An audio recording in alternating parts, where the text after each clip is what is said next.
Welcome to Going to the Dogs. I'm Donna Clawson. I don't have Ted with me. I'm at the Conway Animal Welfare Unit, and I'm here today with the director, Shauna Osborne, and we're going to find out some things that's kind of on Shauna's heart that we're going to talk about. We're going to talk about city tags, the importance of it, the importance of spay and neuter, which you know I preach.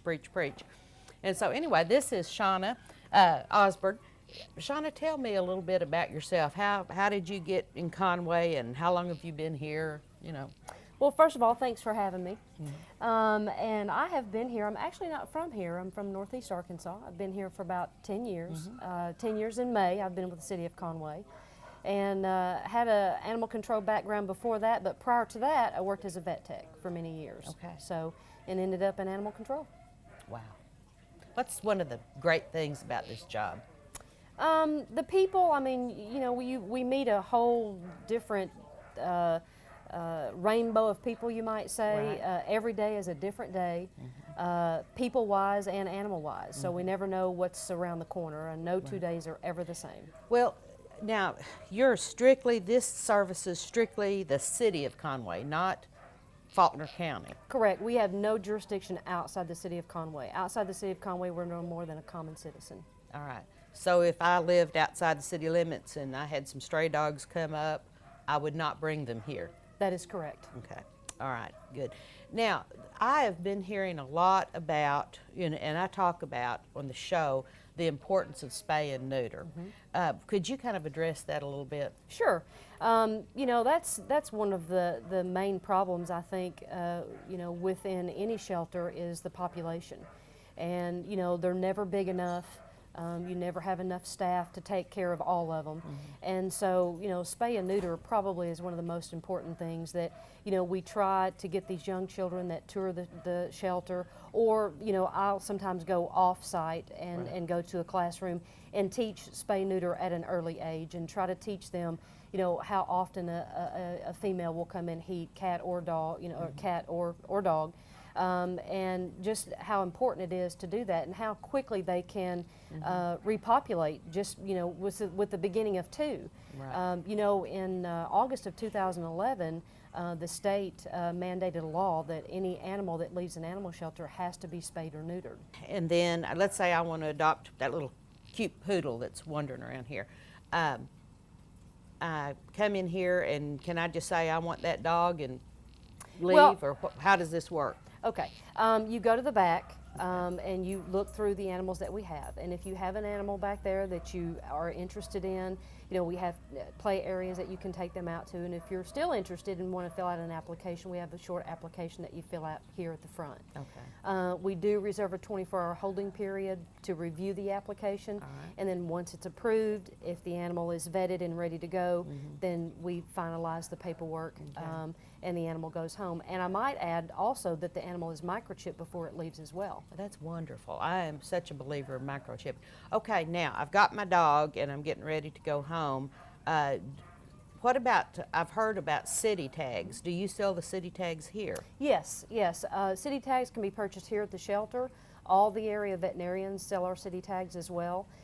We can even mail you one. You know, if you send us a rabies certificate showing that the animal is current, we can, you know, and the $10 for the fee or $20 for the fee, we can send you a tag. Okay, now you said 10 or 20. Why would it be 20? Is it for a big dog, or it's 20 and a little dog's 10, or is it? No.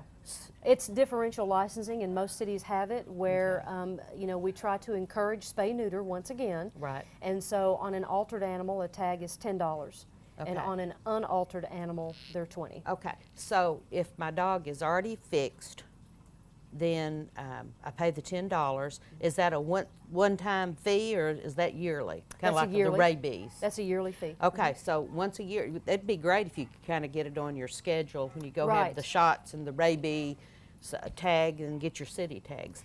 Now, is that a voluntary thing to get the city tags, as far as, is there a law that says I have to do the city tags? Right. Actually, there is an ordinance. An ordinance, okay. It is in our animal control ordinance that every animal that resides in the city, and often people say, well, it stays in the house all the time, or it's a cat, it doesn't need a city tag.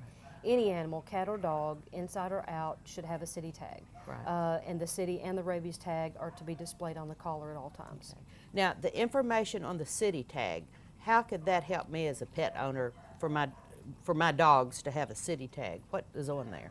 A phone number, our phone number, in fact, and the rabies, or I'm sorry, the city tag number, just like your rabies tag has a number. Okay.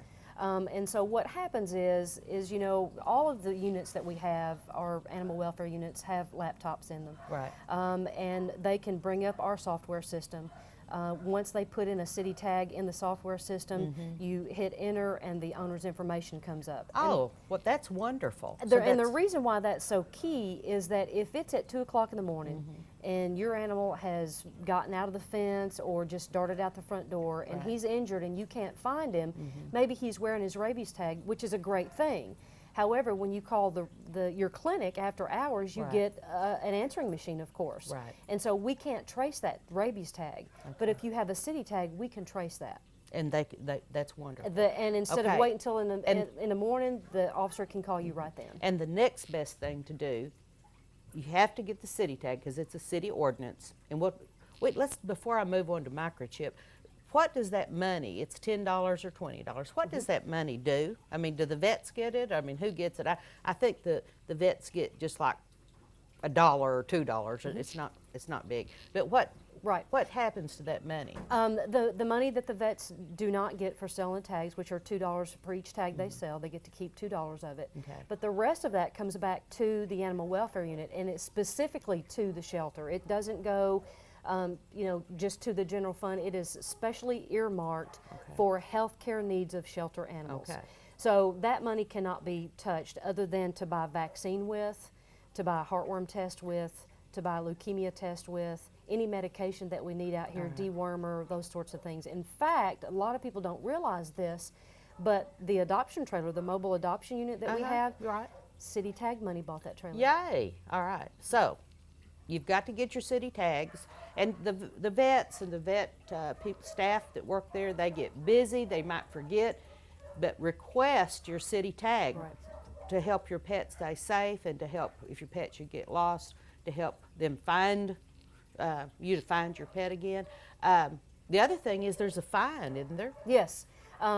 There's an in-house fee of $20 for each tag the dog is not or cat is not wearing. Okay. So, you know, if we pick up your animal, dog or cat, and it's not wearing a city or a rabies tag, it could be a $40 fee that you pay here. Fees are in-house. Fines are citable offenses. Okay. And so the fine is $135 for each tag the animal's not wearing. So there's fees and there's fines. So if the officer at his discretion chose to issue you a citation for not wearing the tags, you're looking at over a $250 ticket. Get your city tag. It's not worth the risk. It's $10 or $135. Right. It's not worth it. Not to mention where it could lead us in the middle of the night if the animal is injured and loose. Yes. You know, we would much rather, even during the day, if we pick up an animal during the day and it's wearing a city tag, the officer gets on the computer in his truck, you know, puts the number in, and we would much rather bring your animal home than to bring it back here, because trust me, we have plenty to take care of here. I know, I can hear. Okay, now the other thing that I am so strongly for is microchipping, to do the chip. Tell them a little bit about the microchip and why it's important. Yes, you know, standard procedure, we microchip everything that walks in the door. If someone comes in the counter and says, I found this dog, I don't know who it belongs to, the first thing we do is scan it. The officers pick up an animal out in the field, they bring it in, there's a scanner right by the scale. It's one of the procedures that they do whenever they intake the animal. Okay. We microchip all the animals that are adopted before they leave. An interesting story, I was actually on a run one morning, and a chocolate lab was with some runners one morning. They came back, I was already back, in the parking lot, and they said, this dog has ran with us the entire way. We don't know who she belongs to. I get her back to the shelter, scan her, she has a microchip, we find the owner, she's been missing for 2 months. Wow. From McCroy. From McCroy. Don't know how she got to Conway. They were here within 2 hours and picked her up. They've been looking for her for 2 months. Wow. That just gave me cold chills. Yeah. That's so great. Microchips work. Okay. And they're there for the life of the pet. It's not like a collar that can come off.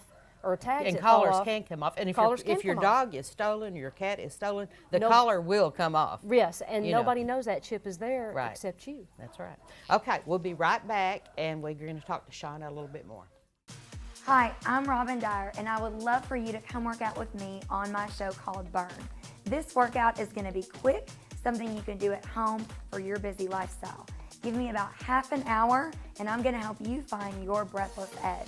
This is the workout that's going to be suited just for you. So come join me, and let's get fit together.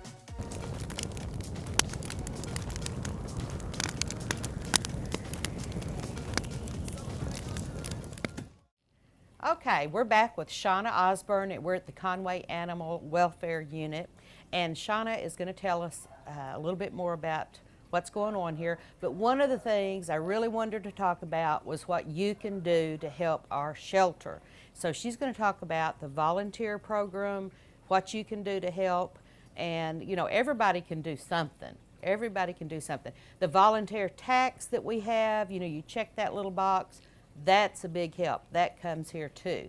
So, Shauna, what's some things that they could volunteer and help you and help all these animals that we have here? Sure.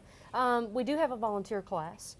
I can hold a special class if it's for a large group of people. I've done that oftentimes for certain corporations. Sometimes I go off-site, especially if it's a very large group of people, do one volunteer class specifically for them. So like if a business wanted to do a community service, they could call you and say, Shauna, there's going to be 6 of us or 10 or whatever, and this is what we want to do, or a Sunday school class. Look, it doesn't have to be, but something like that. Absolutely. All right. Absolutely. So we don't necessarily just hold them all on site.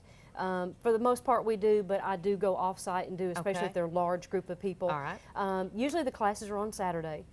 Usually we do them starting at 9 o'clock, last for about an hour to an hour and a half. And really what we go over is just some do's and don'ts about, keeping the dogs separated, because, essentially we don't know if any of them are dog aggressive.